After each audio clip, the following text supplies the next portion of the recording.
Hello' বন্ধুসকল, আজি আপোনালোকক এই ভিডিঅ'টোত চুমেৰিয়ান সভ্যতাৰ বিষয়ে ক'বলৈ লৈছোঁ। এই ভিডিঅ'টো মোৰ নতুন হয়, গতিকে আপোনালোকে লাইক আৰু ছাবস্ক্ৰাইব কৰি দিব। বৰ্তমান এছিয়া মহাদেশৰ পশ্চিম অঞ্চলত অৱস্থিত ইৰাক নামৰ দেশখনৰ দক্ষিণ পূব অঞ্চলৰ নাম প্ৰাচীন কালত চুমেৰ আছিল। এই অঞ্চলত খ্ৰীষ্টপূৰ্ব 3500 মান চনত এক সুসভ্য জাতিৰ মানুহে বসবাস কৰিবলৈ ল'লে।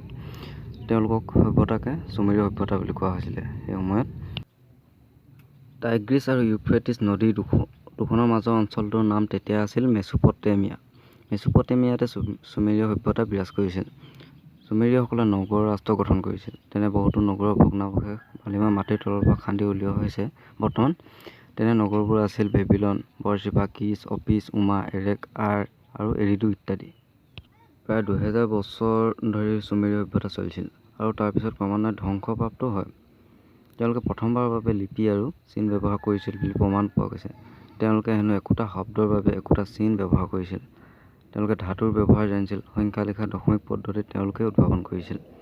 তেওঁলোকে গণিত আৰু জ্যোতিৰ্বিদ্যাৰ কিছুমান মৌলিক তত্ত্ব আৱিষ্কাৰ কৰিছিল, যিবোৰ আমি এতিয়া বৰ্তমান ব্যৱহাৰ কৰি থাকোঁ। নগৰসমূহৰ শিল্প কাৰ্য উন্নত আছিল। নগৰ প্ৰস্তৰ যুগৰ আহিলাৰ নগৰত কুটীৰ শিল্প গঢ়ি তুলিছিল। সেই সময়তে নানা তৰহৰ ৰঙেৰে কাপোৰ বোলোৱা হৈছিল। তেওঁলোকে চকা লগোৱা গাড়ী ব্যৱহাৰ কৰিছিল।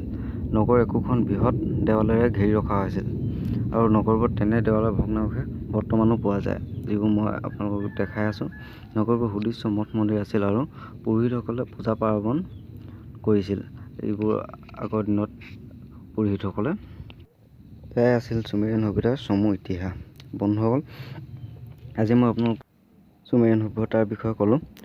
আকৌ নতুন ভিডিঅ' লৈ আহিম আন এটা চিভিলাইজেশ্যনৰ বিষয় লৈ পিনে। তো বন্ধুসকল, যদি ভিডিঅ'টো ভাল লাগিলে লাইক আৰু ছাবস্ক্ৰাইব কৰি দিব।